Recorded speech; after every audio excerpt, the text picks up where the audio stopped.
అన్నా క్యాంటీన్ లో ఫుడ్ ఇంత బాగుంటుందని అస్సలు ఎక్స్పెక్ట్ చేయలేదు. మా ఊరు ఉరవకొండలో అన్నా క్యాంటీన్ అయితే కొత్తగా ఓపెన్ చేశారు. చాలా రోజుల నుంచి ఈ క్యాంటీన్ కోసం ఎదురు చూస్తున్నా. మార్నింగ్ టిఫిన్ కి 7:30కే వచ్చేసాను నేనైతే. 7కే స్టార్ట్ అవుతుందంట. ముందుగా అయితే వచ్చేయండి, క్యూ చాలా ఉంటుంది.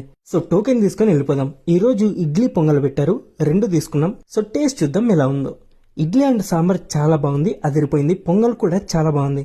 5 రూపీస్ కి ఇంత మంచి టిఫిన్ పెడుతున్నారంటే నిజంగా గ్రేటే. మార్నింగ్ టిఫిన్ అయితే చాలా బాగుంది. మరి మీల్స్ ఎలా ఉందో చూద్దామని మధ్యాహ్నం కూడా వచ్చేసాం. మీల్స్ లో ఈ రోజు పప్పు, అన్నం, సోరకాయ కర్రీ, నిమ్మకాయ పచ్చడి, అలానే పెరుగు పెట్టారు. పప్పు అలానే సోరకాయ కర్రీ అయితే చాలా అంటే చాలా బాగా నచ్చింది నాకు. మరి అన్ని చోట్ల ఇలానే ఉంటుందో లేదో నాకైతే తెలియదు, కానీ ఇక్కడ మాత్రం ఫుడ్ క్వాలిటీ మాత్రం చాలా అంటే చాలా బాగా నచ్చింది. సో నేనైతే ఒకటి చెప్పాలనుకుంటున్నా, ఈ అన్న క్యాంటీన్ అన్నది డైలీ మార్నింగ్ పనికి వెళ్లే వాళ్ళకి, లేదా దీని ముందే ఒక హాస్పిటల్ అయితే ఉంటుంది, వాళ్ళకి చాలా హెల్ప్ అవుతుంది.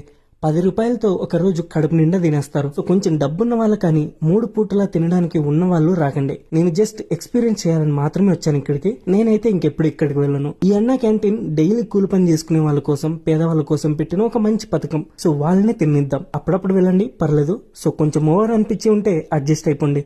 ఇంకా మంచి మంచి వీడియోస్ తో మళ్ళీ వస్తాను. Bye bye.